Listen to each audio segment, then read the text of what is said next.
Recording. Okay. Hi, everybody. Today we're going to be talking about the history of student affairs, and this was the resource that we went off of. So, to begin the history of student affairs, we start with the era of paternalism. That's from 1636 to 1850. This begins with the establishment of colonial colleges like Harvard, and this was before the Revolutionary War. It kind of marked the beginning of higher education and had a strong religious connection, although the population was limited to white males, and we now know that it had much younger student population, around 13 to 14 years of age. Over time, we transitioned into white female colleges, such as the first female college of Wesleyan College in Macon, Georgia in 1836, and Oberlin in Ohio. This was post-Civil War, which marked the growing higher education for women, although they had different academic tracks. So they focused on academic tracks such as teaching.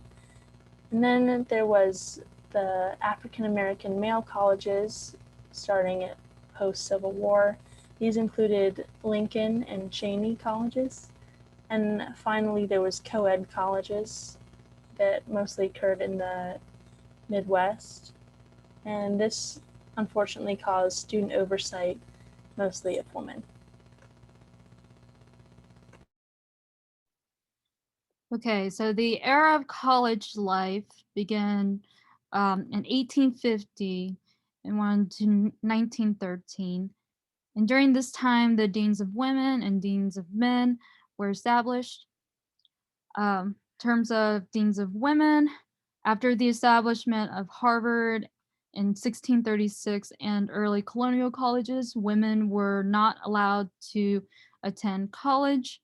However, it wasn't until after the Civil War had ended in 1864 that a significant number of women were able to seek higher education. Alice Freeman Palmer is one of the earliest women to be named officially as Dean of Women.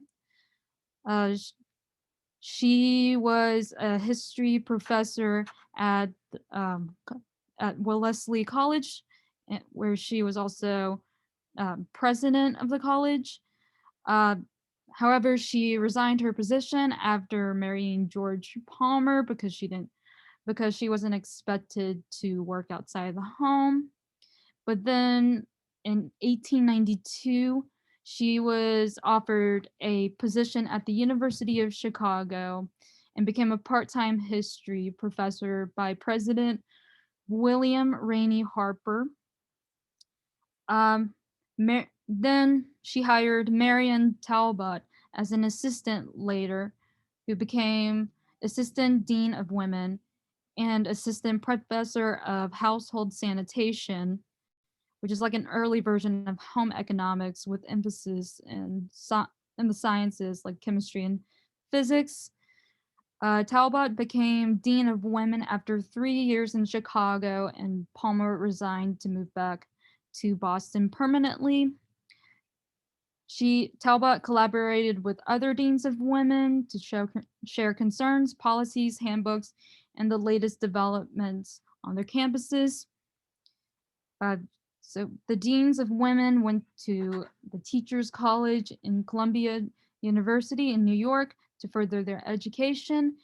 And that was when, in 1916, the National Association of Deans of Women was established. So the Deans of Men were created in response to the Deans of Women movement.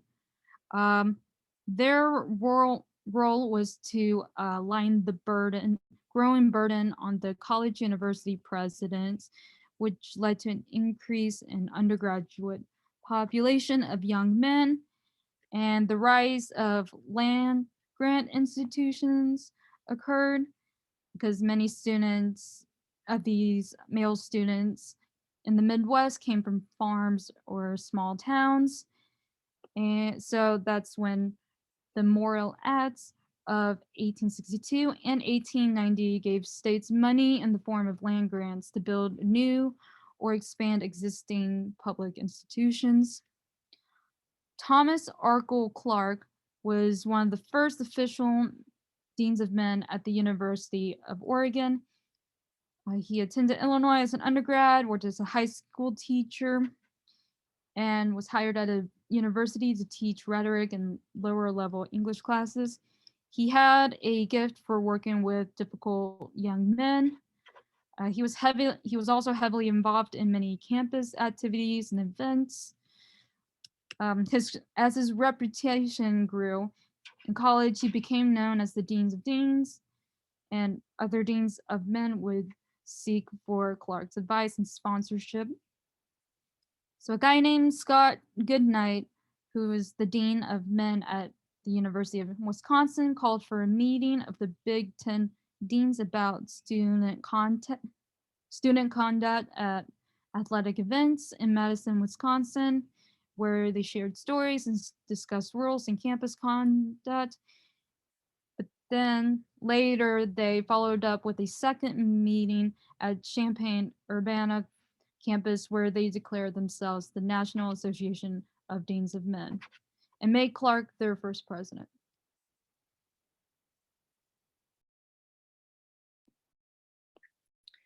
With the Walter Dill Scott and the student personnel movement of 1914 through 1945, with Northwestern University, the personnel movement started.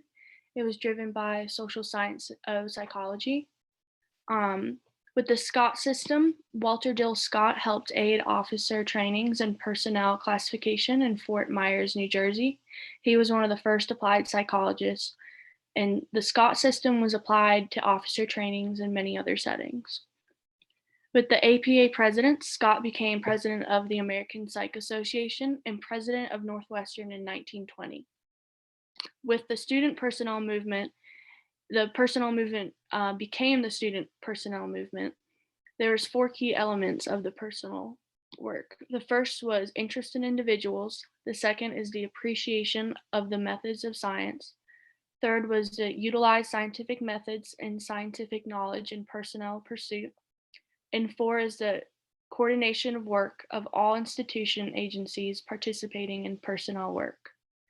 And then with attendance, there was peak of college attendance starting in the 1920s.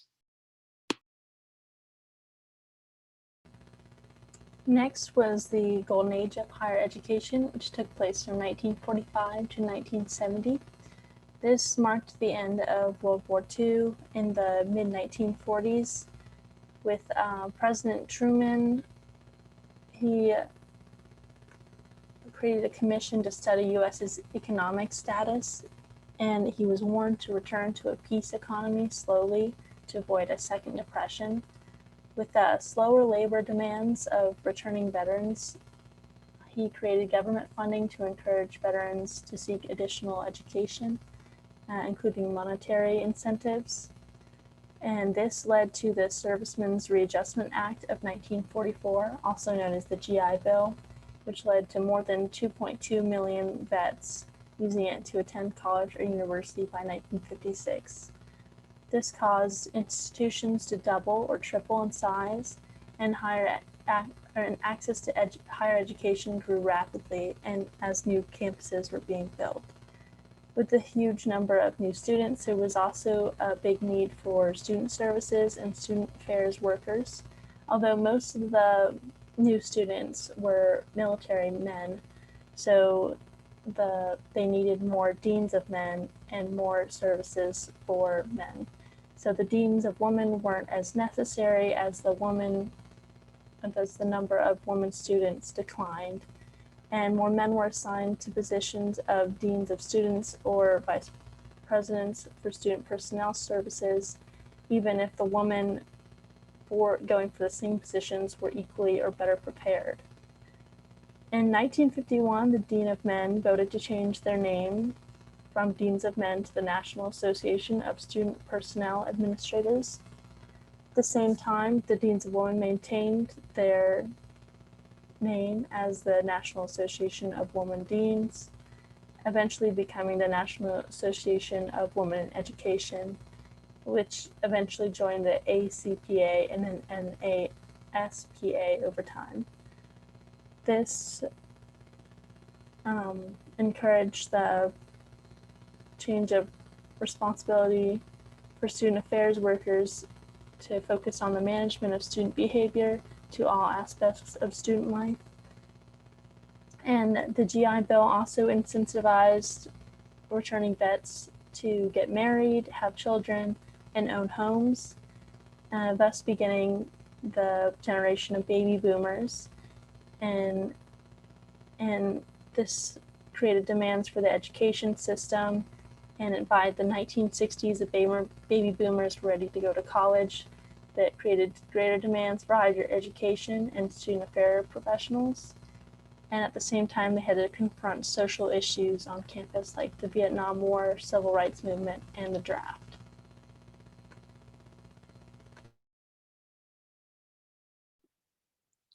So the era of consumerism is from 1970 to 1995. In the 70s, there were protests over the Vietnam War and civil rights. So that led to student rights and expectations being addressed by universities. And also, there were some key federal laws and judicial decisions that were passed in the 1970s. The First Amendment is the Title IX of Education Amendments, which prohibits sex-based discrimination in any school or other education program that receives federal money. Section 504 of the Rehabilitation Act in 1973 demanded access for students with disabilities to education at all levels. It also required the provision of accommodations, so disability did not affect their success. In 1990, the Americans with Disabilities Act provided a legal definition for disability and extended rights to employees and students, freedom from discrimination based on one's ability to perform. The Buckley Amendment, which later became known as the Family Education Rights and Privacy Act, changed the age of majority for students from 18 years old to 21 years old. It gave the majority of college students in the nation control over their education records, including the right to withhold access from parents. The Higher Education Act of 1965 was passed, designed to be portable and follow students to the institutions they chose to attend. And it also made college more accessible to students from low-income families. And the Regents of University of California versus Bake, which was run by Justice Powell in 1978, upheld the use of affirmative action in college admissions, but rejected the use of racial quotas to do so. Institutions had to create another set of offices and services to promote access and retention of women of all races and racially marginalized students across genders.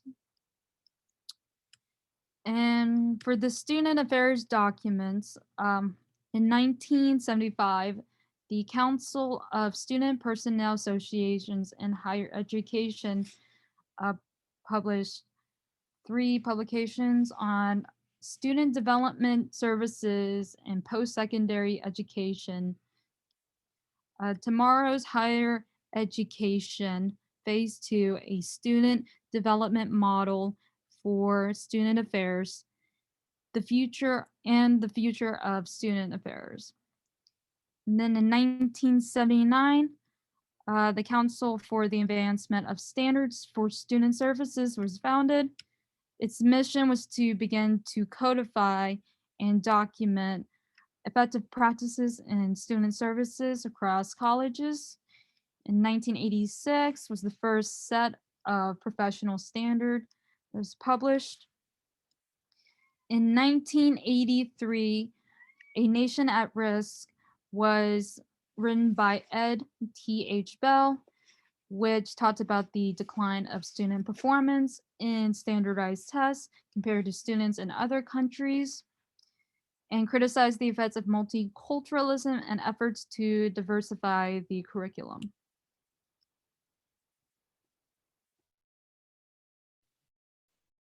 With the era of student learning in 1994 through 2010, the ACPA, which is the American College Personnel Association, and the NASPA, which is the National Association of Student Personnel Administrators, claimed that student learning was reconsidered to establish centrality of student professionals as education partners.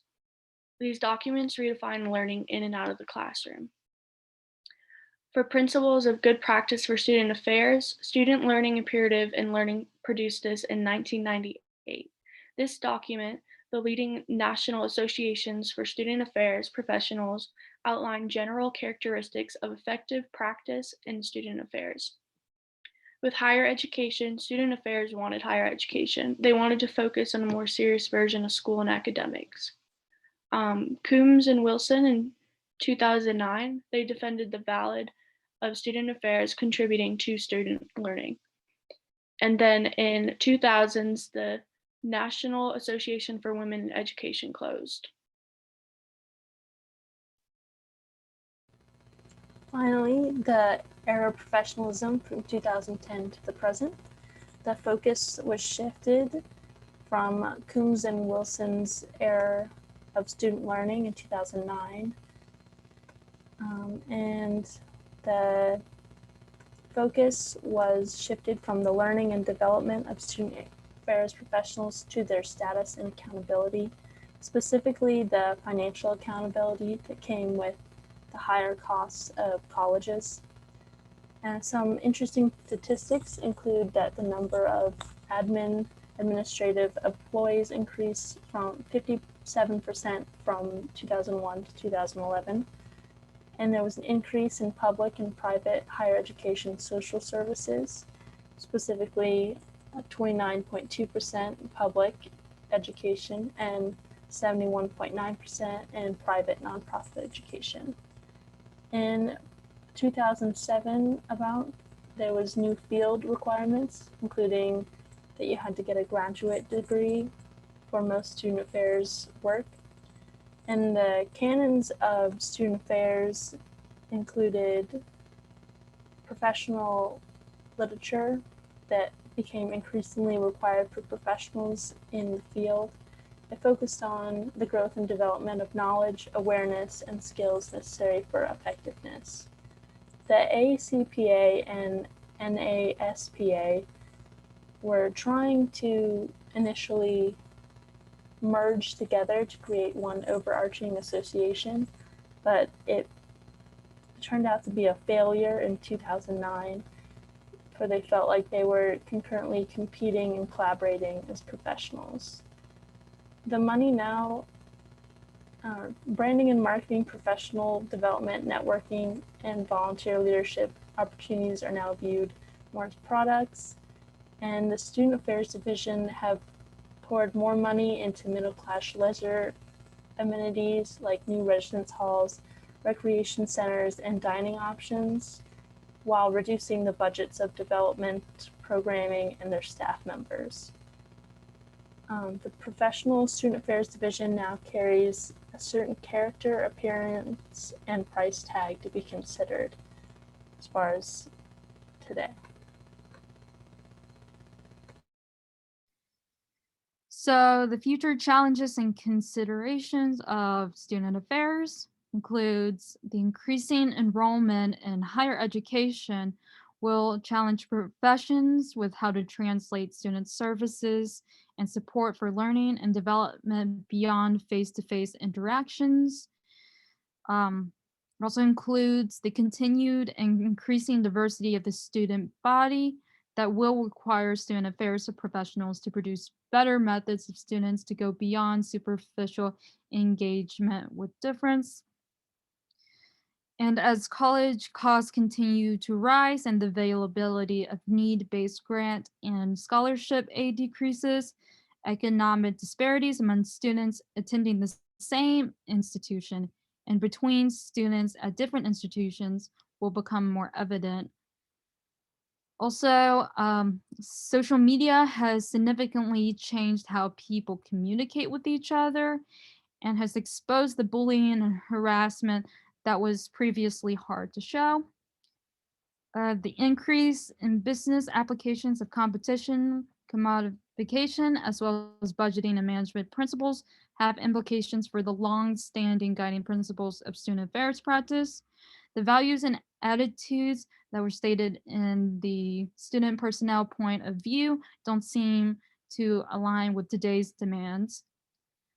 And finally, the internalization of student affairs as professional practice brings challenges and opportunities to the field.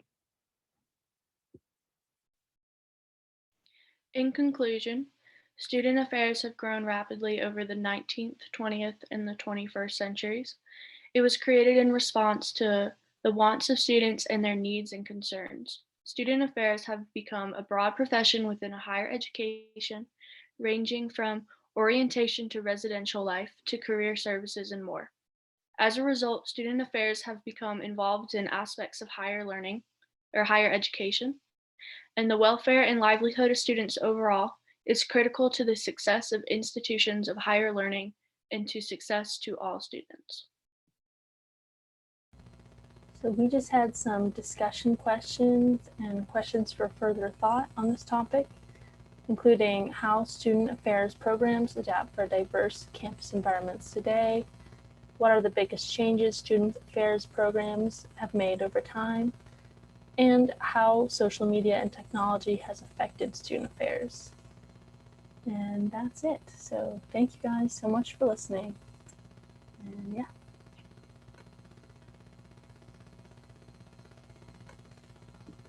I don't know how to turn it off.